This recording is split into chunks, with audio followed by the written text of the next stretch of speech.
நேத்திலேருந்து பார்த்தீங்கன்னா, கொஞ்சம் மெசேஜஸ் வந்து நெறைய பேர்ட்ட வந்துட்டு இருந்துச்சு. இது வந்து ரிலேட்டட் டூ ராகுல், எனக்கு நான் ஒர்க் பண்ணுறது வந்து எனக்கு சுத்தமா புடிக்கல. எனக்கு பிடிக்காத வேலையா இருக்கு. எனக்கு எந்த வேலை மாறணும்னு தெரியல. அண்ட் எனக்கு டெய்லியும் வந்து ரொம்ப ஸ்ட்ரெஸ்ஃபுல்லா இருக்கு. ரொம்ப டிப்ரெசிங்கா இருக்கு. இப்படியே தான் நம்ம லைஃப் போகுமா? அப்படின்னு சொல்லிட்டு ரொம்ப ஃபீல் பண்ணி சில பேர் மெசேஜ்லாம் போட்டிருந்தாங்க. அவங்கலாம் பேசிட்டு இருந்தேன். சரி, ஓகே, ஒரு வீடியோ ஒன்று போடலாம் அப்படின்னு சொல்லிட்டு. எல்லார் லைஃப்லையும் அப்படி ஒன்று நடக்கும். ஒரு வேலை நம்மளுக்கு பிடிக்கவே பிடிக்காது. பட் வேறு வழி இருக்காது. நம்ம கிரெடிட் கார்டு பில் எதையோ ஒரு விஷயத்தில் லாக் ஆகிருப்போம். அதுக்காக அந்த வேலைக்கு போகிற மாதிரி ஒரு சுச்சுவேஷன் இருக்கும். வேறு வேலையை அந்த டைமில் கிடச்சிருக்காது. ஸோ ரொம்ப ஸ்ட்ரெஸ்ஃபுல்லாக இருக்கும். அண்ட் இந்த சுச்சுவேஷனில் நம்ம என்ன பண்ணலாம் அப்படின்றது ஒன்று இருக்குல்ல.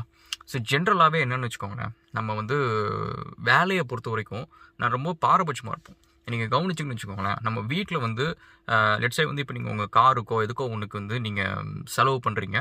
அதுக்கப்புறம் நீங்கள் ஆஃபீஸ்க்கு போகிறீங்க. உங்கள் ஆஃபீஸில் நீங்கள் வேலை செய்கிற இடத்துல நீங்கள் ஏதோ ஒரு விஷயத்துக்கு செலவு பண்ணுறீங்கன்னு வச்சுக்கோங்களேன். ரெண்டுத்தையும் கம்பேர் பண்ணிங்கன்னா, நீங்கள் உங்கள் காருக்கோ பைக்குக்கோ வீட்டுக்கோ எதுக்கோ உங்களுக்கு செலவு பண்ணுறது வந்து ரொம்ப இஷ்டமாக செலவு பண்ணுவீங்க. தேவையில்லாத பொருள் கூட திரும்ப திரும்ப வாங்கிட்டு வந்து வைப்பீங்க. இந்த வீட்டை எப்படியாவது அழகாக வைக்கணும் அப்படிலாம் யோசிப்பீங்க. வேறஸ் உங்கள் ஆஃபீஸில் நீங்கள் இருக்க போகிற மெஜாரிட்டி ஆஃப் யுவர் டைம், அதாவது உங்கள் லைஃப்பில் உங்கள் ப்ரைம் டைம் வந்து நீங்கள் முழிச்சிட்டு ஆக்டிவாக ஃப்ரெஷ்ஷாக பிரெயின் ஷார்ப்பாக யோசிக்கிறது, உடம்பு ஆக்டிவாக இருக்கிற இடத்துல வந்து இருக்கிறது வந்து ஆஃபீஸ் தான். Majority of the time 9 to 5. மிச்ச நேரம் வந்து வீட்டில் வந்து கொஞ்ச நேரம் தான் இருப்பீங்க, அப்புறம் தூங்க போயிடுவீங்க. அந்த நேரத்தில் நம்மளுக்கு அந்த ஆஃபீஸ் எப்பயுமே பிடிக்காது வேற இல்லை. ஸோ அங்கே எதுக்கு போயிட்டு நம்ம வந்து அழகாக ஒரு டெஸ்கில் வந்து ஏதோ ஒரு ஃப்ளவர் வாஸ் வைக்கணுமோ, இல்லை வந்து ஒரு ஃபோட்டோ வைக்கணுமோ, அதை பண்ணுமோ இதை பண்ணுமோ, அது எதுக்கு பண்ணணும் அப்படின்னு சொல்லிட்டு நிறைய பேர் அதெல்லாம் யோசிக்கவே மாட்டாங்க. இதில் ஆக்சுவலி பார்த்திங்கன்னா 2 விஷயம் இருக்குது. ஒன்று வந்து நெசசிட்டிக்காக நம்ம வந்து செலவு பண்ணுறது. இன்னொன்று வந்து நம்ம இன்ட்ரெஸ்ட்டோட வந்து எக்ஸ்ட்ராவாக அந்த ப்ராசஸ், நம்ம அந்த ஒரு என்டையர் டைம் டியூரேஷனுக்கு நம்ம அங்கே இருக்கிறதுக்கு நம்ம லைவ்லி ஆக்கணுன்றதுக்காக நம்ம செலவு பண்ணுறதுக்கு ஒரு விஷயம் இருக்குது. இது என்ன அப்படின்னா வந்து ஒரு எக்ஸாம்பிள் சொல்கிறேன். ஸோ இப்போ நான் ஜிம்முக்கு வந்து போகிறது வந்து எனக்கு ஒரு போர்ஷன் ஆஃப் மை டைமில் வந்து பார்த்திங்கன்னா ரொம்ப கஷ்டமாக இருக்கும். இந்த சென்ஸ் வந்து நான் காலையில் எந்திரிச்சு ஆஃபீஸ் போகணும், ரொம்ப ஏர்லி மார்னிங் போகணும். அண்ட் அதுக்கப்புறம் வந்து நைட்டு வரத்துக்கு லேட் ஆகும். அண்ட் வீக்கெண்ட்ஸ் ஒர்க் இருக்கும். ஸோ அதுக்கப்புறம் அந்த பிஸ்னஸ் வேறு அப்போ ரன் பண்ணிருந்தேன். ஸோ நான் ஃபுல் டைமாக ஒர்க்கும் பண்ணிட்டு பிஸ்னஸும் பண்ணுறதுனால ஜிம்முக்கு அப்படின்னு சொல்லிட்டு ஒரு டைம் ஃப்ரேமே இருக்காது. அப்போ நான் வந்து ஒரு 24 hours ஜிம் ஜாயின் பண்ணியிருந்தேன். ஸோ எப்படியாவது ஒரு 1 hour வந்து எப்படியாவது நம்ம ஜிம்முக்கு அலோகேட் பண்ணிடணும் அப்படின்னு சொல்லிட்டு ரொம்ப ட்ரை பண்ணுவேன். பட் அந்த டைம் ஃப்ரேம் வந்து சரியாக செட்டே ஆகாது. சரி, ஓகே, இப்போ இதுக்கு என்னடா பண்ணலாம் அப்படின்னு சொல்லிட்டு அந்த டைமில் வந்து எனக்கு பைக் வாங்கணும்னு இன்ட்ரெஸ்ட் இருந்துச்சு. பட் அந்த குறிப்பிட்ட டைமில் என்கிட்ட பைக் இல்லை. சரி, ஓகே, இப்போ பைக் வாங்கலான்னா பைக் எடுத்துகிட்டு போகிறதுக்கு எங்கேயுமே டைமே கிடையாது அப்படின்னு சொல்லிட்டு அப்போ யோசிச்சுட்டு இருக்கிறப்ப, சரி நம்ம பைக் வாங்கினோன்னா அந்த பைக்கை வச்சு நம்ம ஜிம்முக்கு போகிறதுக்கு யூஸ் பண்ணோன்னா பைக்கும் ஓட்ட மாதிரி ஆகிடுச்சு, அதே சமயத்தில் ஜிம்முக்கு ரெகுலராக போன மாதிரி ஆகிடுச்சு அப்படின்னு சொல்லிட்டு அந்த பைக் எக்ஸ்பென்ஸ் தான். பட் அந்த எக்ஸ்பென்ஸில் வந்து எனக்கு ஜிம்முக்கு போகிறதுக்கான ஒரு ஹேபிட் வந்து பழக்கமாயிடுச்சு. ஸோ அப்போ அதுலேருந்து நீங்கள் பார்த்தீங்கன்னா இன்ன வரைக்கும் எது பண்ணுறனோ இல்லையோ ஜிம்முக்கு போகிறது வந்து ஒரு சார்ட் ஆஃப் லைக் ஒரு எவ்ரிடே ஆக்டிவிட்டி மாரி நம்ம செஞ்சே ஆகணும் அப்படின்ற மாதிரி ஒரு விஷயம் ஆயிடுச்சு. ஸோ இந்த மாதிரி நம்ம ஆஃபீஸ்க்கு நீங்கள் போகிறீங்கன்னு வச்சுங்களேன், நிறைய விஷயம் நம்ம மாற்றலாம். நம்ம ஆஃபீஸ்க்கு வந்து ஏன் நம்மளுக்கு அது பிடிக்கல அப்படின்னா, நம்ம அந்த வேலை வந்து ரொம்ப ஸ்ட்ரெஸ்ஃபுல்லாக இருக்குது. நம்ம மேனேஜர்ஸ் நம்மள்ட்ட ரொம்ப கடுகடுன்னு பேசுவாங்க. நம்மள்ட்ட ஒரு நல்ல ஒரு ஃப்ரெண்ட்லியான ஒர்க் என்விரான்மெண்ட் இருக்காது. அண்ட் நம்மளும் வந்து அந்த வேலையை வந்து ரொம்ப ரசித்து செய்ய மாட்டோம். அது இல்லாமல் அந்த வேலையில் வந்து நம்மளுக்கு ரொம்ப கான்ஃபிடென்ஸ் இருக்காது. இது எல்லாத்த விட பெரிய ப்ராப்ளம் என்னென்னா, அந்த வேலையில் நம்மளுக்கு 100% வந்து கான்ஃபிடென்ஸ் இருக்காது. நம்ம செய்கிற வேலை வந்து நம்மளுக்கு என்னடா அது, நம்ம ஏதோ ஒன்று இன்னும் சரியாக புரியாமல் பண்ணிகிட்ருக்குறோம் அப்படின்ற மாதிரி ஒரு சில விஷயம்லாம் இருக்கும். ஸோ நீங்கள் ஒரு சில விஷயத்தை நீங்கள் கான்கர் பண்ணிங்கன்னு வச்சுக்கோங்களேன், which makes it lot easier. So first thing வந்து உங்களோட வேலை, நீங்கள் என்ன வேலை செய்கிறீங்களோ அதை வந்து you have to be the best. So அந்த வேலை பிடிக்குதோ பிடிக்கலையோ அந்த வேலையை உங்களை யாரும் குறைய சொல்லாத அளவுக்கு சூப்பராக நீங்கள் பண்ணணும். ஸோ அப்படி ஒரு விஷயம் நடந்தாலே உங்களை சுற்றி இருக்கிறவங்க வந்து they'll give respect. ஸோ அதுக்கப்புறம் அந்த ஒரு அட்மாஸ்ஃபியரில் கொஞ்சம் சேஞ்சஸ் தெரியும். அண்ட் செகண்ட் வந்து கொஞ்சம் எக்ஸசைஸ் பண்ணுங்கள். நீங்கள் எக்ஸசைஸ் பண்ணிங்கன்னா அதனால் நிறைய விஷயம் நடக்கும். நீங்கள் நினச்சிட்டு இருப்பீங்க வெறும் ஹெல்தி அப்படின்னு நினச்சிட்டு இருப்பீங்க. நோ கைஸ், அதுக்கு மேலே நிறைய விஷயம் இருக்குது. நீங்கள் எக்ஸசைஸ் பண்ணிங்கன்னா உங்களோட பாடி போஸ்டர் வந்து பார்த்தீங்கன்னா ரொம்ப போல்டாக இருக்கும், ரொம்ப பிரேவாக இருக்கும். ஸோ நீங்கள் ஒரு விஷயம் சொல்கிறப்ப உங்களோட வாய்ஸ், ஒரு எக்ஸாம்பிள் சொல்லணும்னு வச்சுக்கலாம், கொரட்டை விடுறது அப்படின்றது வந்து நம்ம நிறைய பேர், ஒரு பசங்க நிறைய பேர் இருக்கும், பொம்பளைங்களுக்கு இருக்கும். ஸோ அது வந்து ஒரு வயசு, ஒரு 40 வயசு ஆனதுக்கப்புறம் பார்த்தீங்கன்னா இந்த இடத்துல இருக்கிற மசில்ஸ் எல்லாம் கொஞ்சம் லூஸ் ஆனதுக்கப்புறம் நம்ம அது தூங்குறப்ப கொரட்டை சத்தம் கேட்கும். அதுக்கு என்ன மருந்து அப்படின்னு சொல்லிட்டு நீங்கள் வந்து ஒரு டாக்டர்கிட்ட கேட்டிங்கன்னு வச்சுக்கலாம், அவங்க சொல்கிறது வந்து எக்ஸசைஸ் அப்படின்னு சொல்லுவாங்க. ஸோ பிளட் சர்க்குலேஷன் நல்லா இருந்துச்சு, நீங்கள் மசில்ஸ்லாம் கொஞ்சம் வந்து ஒர்க் அவுட் பண்ண ஆரம்பிச்சிங்க அப்படின்னா வந்து கொரட்டை விடுறது கம்மியாகும் அப்படின்னு சொல்லுவாங்க. ஸோ அதே மாதிரி நீங்கள் பார்த்தீங்கன்னா எக்ஸசைஸ் பண்ணுறப்ப உங்களோட வாய்ஸ், நீங்கள் பேசுகிறது, அதுவும் இல்லாமல் நீங்கள் உங்களோட போஸ்டர், நீங்கள் நிற்கிற போஸ்டர் வந்து ஸ்லப்பராக இல்லாமல் கொஞ்சம் நல்லா போல்டாக நிற்கிறது, அண்ட் நீங்கள் செய்கிற ஆக்டிவிட்டீஸ் ஒரு ஆக்டிவாக செய்கிறது, இது எல்லாமே என்ன பண்ணும் அப்படின்னா வந்து மற்றவங்களுக்கு வந்து it creates an impression. So it creates a very confident impression about you. So இதுவும் வந்து பார்த்தீங்கன்னா மற்றவங்க வந்து சும்மா வந்து உங்களை வந்து கிண்டல் பண்ணுறது, இல்லை உங்களை வந்து நக்கல் பண்ணுறது, இந்தமாரி வந்து உங்களை ஹர்ட் பண்ணுறது, இந்தமாரி எந்த ஒரு விஷயத்துலையும் வந்து they don't want to try you. Because first வந்து உங்கள் வேலையில் நீங்கள் சூப்பராக இருக்கீங்க. செகண்ட் வந்து யூ லுக் வெரி கான்ஃபிடென்ட். நீங்கள் பேசுறது ரொம்ப ப்ரிசைஸாக பேசுகிறீங்க. அண்ட் உங்களோட போஸ்டர் வந்து ரொம்ப போல்டாக பிரேவாக இருக்குது. ஸோ இது வந்து it's something which you can do. அதுக்கப்புறம் வந்து இன்னொரு விஷயம் நான் என்ன பண்ணுவேன் அப்படின்னா வந்து எப்போவுமே நான் ஒரு ஆஃபீஸ்க்கு போகிறேன் அப்படின்னா அந்த ஆஃபீஸ்க்கு ரொம்ப கிட்டக்க தான் வந்து நான் எப்போவுமே வீடு வச்சுப்பேன்.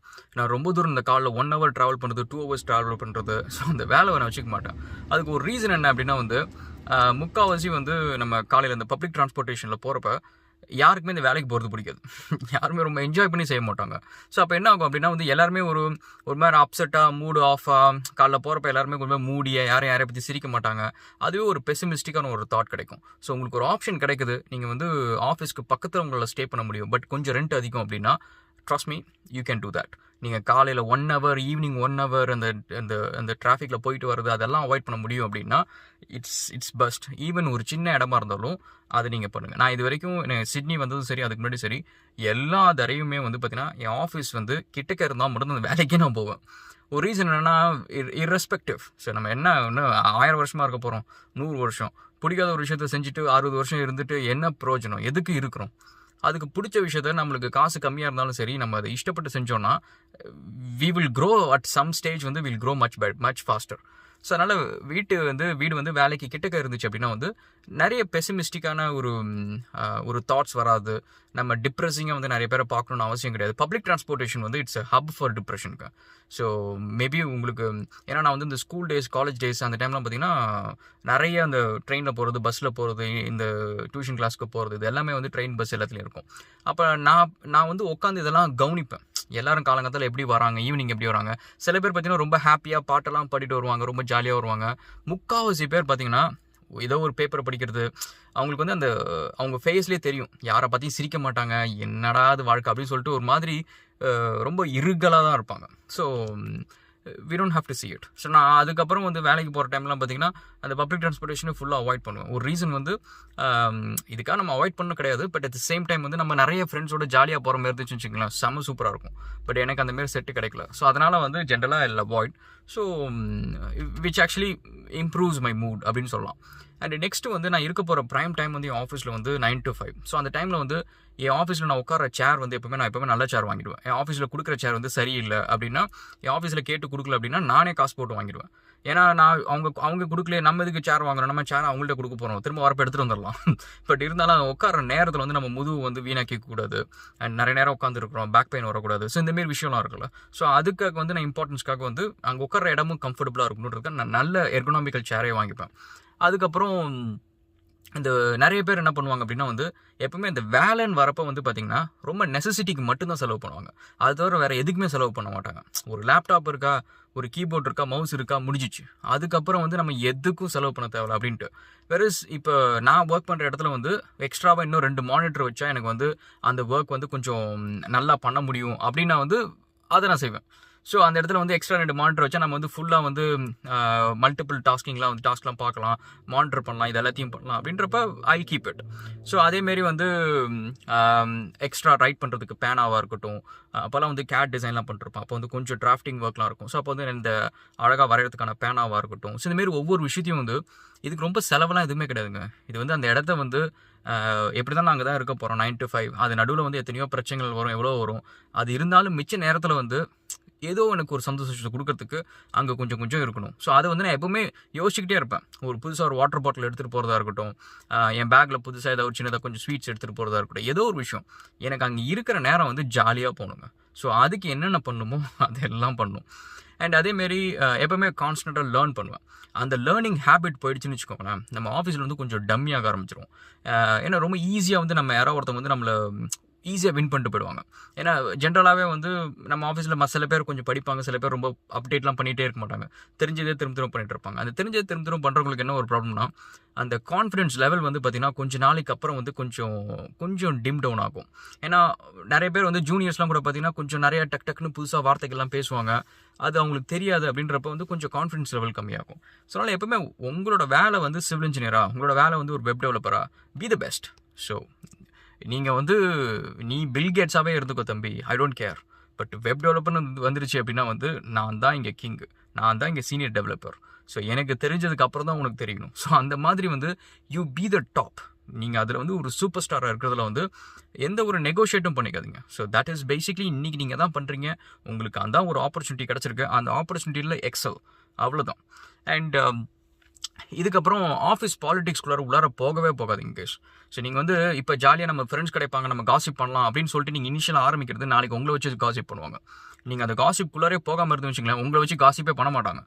உங்களை வந்து நிஜமாக ஆஃபீஸில் ஒரு இன்டர்பர்சனல் ஸ்கில் செட் பார்த்தீங்கன்னா ரொம்ப நல்லாவே இருக்கும். ஆஃபீஸில் வந்து நம்மளுக்கு சில நேரம் வந்து இந்த மூடு வந்து சரியில்லாமல் போகிறதுக்கு ரீசன் வந்து ஆஃபீஸில் நம்ம கொலீக்ஸ் நம்மள்ட்ட சரியாக பேசலை, நம்மளை பற்றி பின்னாடி பேசுகிறாங்க, பாலிடிக்ஸு, நம்மளுக்கு ஆப்பர்ச்சுனிட்டிஸ் கிடைக்க மாட்டேங்குது, இது எல்லாமே இருக்கும். இது எல்லாத்துக்கும் வந்து சம்டைம்ஸ் வந்து நல்ல ஃப்ரெண்ட்ஸ் இல்லாமல் இருக்கிறது ஒரு ரீசனு. அது இல்லாமல் இன்னொரு பெரிய ரீசன் என்னென்னா தேவையில்லாத ஃப்ரெண்ட்ஸ் நம்மளுக்கு இருக்கிறது. ஸோ இது ரெண்டும் ரீசன். நல்ல ஃப்ரெண்ட்ஸ் இல்லாமல் இருக்கிறதும் இல்லைனா கூட ஓகே, பிரச்சனை இல்லை. ஆனால் தேவையில்லாத ஃப்ரெண்ட்ஸ் நம்மளுக்கு வந்து கூட இருந்தாங்க அப்படின்னா வந்து that creates lot of issues. So அதுக்கு பெஸ்ட்டு வந்து கீப் ஆஃபீஸ் ஃப்ரெண்ட்ஷிப் வந்து ப்ரொஃபஷனலாக வச்சுக்கோங்க. ஆஃபீஸில் வரியா பேசு, ஓகே, என்னை பற்றி பேசிக்ஸ் தெரிஞ்சுக்கோ, உன்னை பற்றி பேசிக்ஸ் நான் தெரிஞ்சுக்கிறேன், சாப்பிட போகிறோமா போகலாம், உன்னை ட்ராப் பண்ணுறப்பலாம், அந்த மாதிரி ஒரு பேசிக் தெரிஞ்சுக்கோங்க. ஒரு கொஞ்ச நாள் ஆனதுக்கப்புறம் வந்து ஒரு ஃப்ரெண்ட் சர்க்கிள்குள்ளார கொண்டு வாங்க. அவசரப்பட்டு யாரையும் ஃப்ரெண்ட் சர்க்கிள்குள்ளார கொண்டு வராதிங்க. உங்களோட சீக்ரெட்ஸ்லாம் சொல்லணும்னு அவசியமே கிடையாது. ஸோ ஆஃபீஸை பொறுத்த வரைக்கும் just think it like that. நீங்கள் எப்படி வந்து அங்கே ஒரு ரேஸில் ஓடுறதுக்கு வந்து நிற்கிறீங்களோ அதேமாரி உங்கள் கூட நிற்கிறதுக்கு ஒரு ஆள் நிற்கிறாங்க. ஸோ அதனால் வந்து வி டோன்ட் நோ. ஸோ நம்மள்ட்ட வந்து ரேஸ் ஆரம்பிக்கிறதுக்கு முன்னாடி கை கொடுப்பாங்க, எல்லாம் பண்ணுவாங்க. பட் ஓடுறப்ப வந்து அவங்க ஜெயிக்கணும்னு தான் அவங்க யோசிப்பாங்க. ஸோ அவங்க யாருமே வந்து நீ ஜெயிக்கணும்னு சொல்லிட்டு உனக்காக நீ ஏற்றி கொடுக்கணும் அப்படின்லாம் எதுவும் யோசிக்க மாட்டாங்க. ஸோ அதனால் think of it like a rise. So அங்கேயும் வந்து ப்ரொஃபஷனலாக ஒரு ஃப்ரெண்ட்ஷிப் மெயின்டைன் பண்ணுங்கள். பட் ரொம்ப இழையிறது, ரொம்ப குழையிறது, ரொம்ப லூஸ் டாக் பண்ணுறது, அந்த விஷயம்லாம் எதுவுமே பண்ணாதீங்க. Which will come after you. And அதேமாரி உங்களோட பிஹேவியர், உங்களோட கல்ச்சர் இது என்னன்றதை ரொம்ப கிளியராக செட் பண்ணுங்கள். அதை மெட்டிகுலஸாக ஃபாலோ பண்ணுங்கள். உங்களோட ஹேபிட்ஸ் எல்லாத்தையும் வந்து, அதாவது உங்களை வந்து அனாவசியமாக யாரும் டிஸ்டர்ப் பண்ணக்கூடாது, ப்ராப்பராக வந்து சொல்லிட்டு வந்து இன்ஃபார்ம் பண்ணிட்டு வந்து உங்களுக்கு மீட்டிங் போடணும் அப்படின்னா அதை எப்பவுமே ஃபாலோ பண்ணுங்கள். நீங்கள் உங்கள் ரூல்ஸ் எதுவுமே மாற்றிக்காதீங்க. நீங்கள் ஒன்றும் தப்பு பண்ணல, you are being very professional. So அதை வந்து கரெக்டாக ஃபாலோ பண்ணுங்கள். ஆஃபீஸில் உங்களோட என்விரான்மெண்ட் வந்து ரொம்பவே சேஞ்சஸ் இருக்கும். ஓகே, ஐ திங்க் இதெல்லாம் நான் வந்து சின்ன விஷயம் நான் பண்ணது. அண்ட் இது வந்து ஓவர் அ பீரியட் ஆஃப் டைமில் வந்து சில நேரம் வந்து சில இஷ்யூஸ் இருக்கும், அது எப்படி பண்ணுறதுனே தெரியாது, ரொம்ப முட்டி மோதி கடைசியாக ஏதோ ஒன்று நடந்திருக்கும். ஸோ அதுலேருந்து கொஞ்சம் எடுத்து சொல்லியிருக்கேன். ஸோ உங்களோட கமெண்ட்ஸ்லையும் போடுங்க. ஸோ நீங்கள் இந்தமாரி என்னென்ன விஷயம் டிஃப்ரெண்ட்டாக பண்ணீங்க அப்படின்னு சொல்லிட்டு போடுங்க. And will catch up again in another video. Thank you so much guys. Cheers.